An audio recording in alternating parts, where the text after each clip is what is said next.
পতেঙ্গা সামনে বিশাল এক জনসভা আয়োজন করা হয়েছে। লাইভে এসে দেখেন,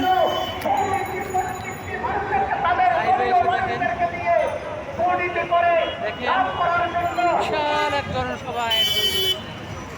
বন্ধুরা কেমন লাগতেছে জানি না, দেখতে পাচ্ছেন আমাদের ভিডিওটি। ৭১-এর শেখ মুজিবুর রহমানের মৃত্যুর পর আবার জিয়াউর রহমান এলো, আবার জিয়াউর রহমানের পতনের পর আবার সুযোগ এসেছে রাষ্ট্র ক্ষমতায় ইসলামকে প্রতিষ্ঠিত করার।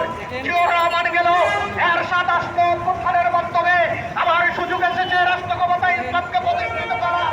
এরশাদ তার পতনের পরে আবার একান্ত মুজিবি গেল, সুযোগ ছিল রাষ্ট্র ক্ষমতায় ইসলামকে প্রতিষ্ঠিত করার। বিএনপির পতন হলো, খালেদা জিয়ার পতন হলো, কেন্দ্র মুছে আওয়ামী লীগ আসলো, রাষ্ট্র ক্ষমতায় ইসলাম প্রতিষ্ঠিত করার সুযোগ এসেছে। কিন্তু আওয়ামী লীগের পতন হলো, আবার বিএনপি আসলো, রাষ্ট্র ক্ষমতায় ইসলাম প্রতিষ্ঠিত করার আবার সুযোগ এসেছে। আবার বিএনপির পতন হলো, আবার বাংলাদেশ ১৬ বছর কেমন লাগতেছে? নির্যাতন নিপীড়নের দুর্নীতির রাজত্ব কায়েম হলো। এদেশের মানুষ তাদের, এদেশের মানুষের প্রত্যেকটি মানুষের তাদের অধিকার ফিরে পাওয়ার জন্য আন্দোলন করতে করতে বিশাল এক মিছিল, বিশাল মিছিল। মিছিলটার পুরো আগামটা বুঝতে গেলে কমসে কম 2 ঘন্টা লাগবে। তাহলে বিশাল বড় মিছিল।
আমাদের লক্ষ্য ছিল সকল রাজনৈতিক ব্যক্তিবর্গ আমরা কাঁধে কাঁধ মিলিয়ে এই দেশটাকে সুন্দরভাবে গড়ে তুলব।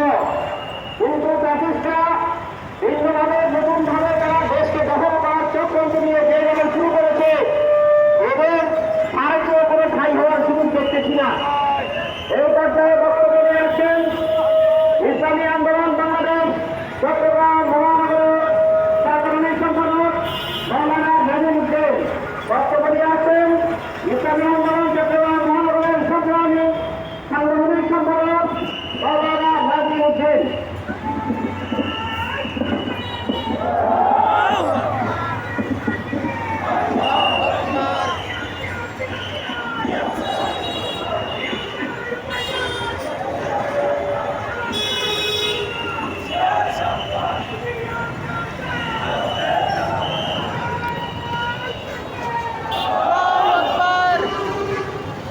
আসসালামু আলাইকুম ওয়া রাহমাতুল্লাহি ওয়া বারাকাতুহু।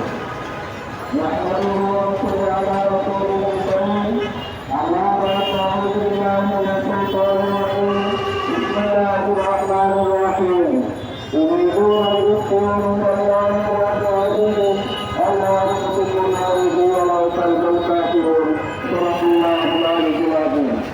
আজকের এই বিক্ষোভ সমাবেশ মধ্যে আজকের এই সমাবেশের সভাপতিত্ব করছেন আমাদের নারায়ণগঞ্জ সম্মানিত সহসভাপতি সংসদীয় রাজ্যের এগারো বনবাড়ি বিজেপির মতবাদী আলহাজ মহাসিন। আমরা সেখানে কাছে হচ্ছে আমরা যে রাষ্ট্রের কাছে মাননীয় প্রতিষ্ঠাদের কাছে যারা আইন করে রাষ্ট্র চালাচ্ছেন তাদের উপর চালানোর জন্য আমাদের দাবি করি। কিন্তু এই দেশ ৭১ থেকে পর্যন্ত ৫৪ বছর শেখ মুজিব নির্বাচন করে সাথে সাথে সে বাদশাহ প্রতিষ্ঠিত করেছে। বাদশাহ কর্মীরা আরেক বাদশাহ প্রতিষ্ঠিত করেছে জিয়াউর রহমান। জিয়া রহমানকে মেরে আবার স্বৈরাচারী শুরু করেছিল, স্বৈরাচার হয়ে গেছিল বিগত দিনে জাতীয়তাবাদের নামে ফেরত মালিক এরশাদ। এরশাদের ঘটনা পরে হাসিনা খালেদা জিয়ার পরে তিনিও প্রতিষ্ঠ হয়ে গেছিলেন যে 15 ফেব্রুয়ারি নির্বাচন দিয়ে। তারপরে জনগণ সেটা আর মানে নাই, না মেরে সব থাকতে বাধ্য হলে আন্দোলনের মুখে। আমাদের দেশের ইতিহাস, যারাই শাসন ক্ষমতায় যায় তারা কিন্তু এই জনগণকে ভালো থাকতে দেন না। এখনো একটা দল এই দেশকে প্রক্ষিত করার জন্য উঠে পড়ে লেগেছে। 16 বছর পুলিশ দেখতে গর্তের ভিতরে ঢুকিয়ে যাইত, কিন্তু আমাদের আমিরুল মুজাহিদিন নায়েবে আমির এই দেশকে রক্ষা করার জন্য সেই কার্যীয় ভেঙে রাখতে নেমে গেছিলেন। আমাদের দল নেমে গিয়েছিল, কিন্তু তারা বলে যে আমরা ছাত্রদের সাথে নাই, আমরা ছাত্রদের সাথে নাই, আন্দোলন নাই। তারা ওই যেই রাষ্ট্র ঘোষণা করতে পারছিস তার সাথে আঘাত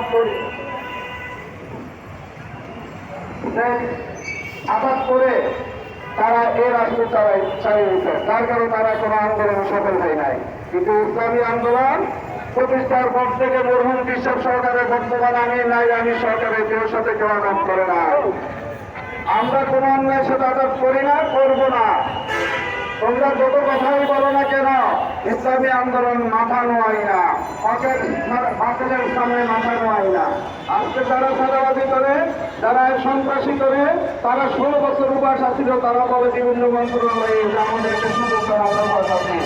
গরিব দুঃখী মানুষের টাকা নিয়ে তারা চলে, তারা মানুষের দোয়া নিতে জানে না, তারা মানুষের পত্র তারা কিছু গ্রহণ করতে পারে না।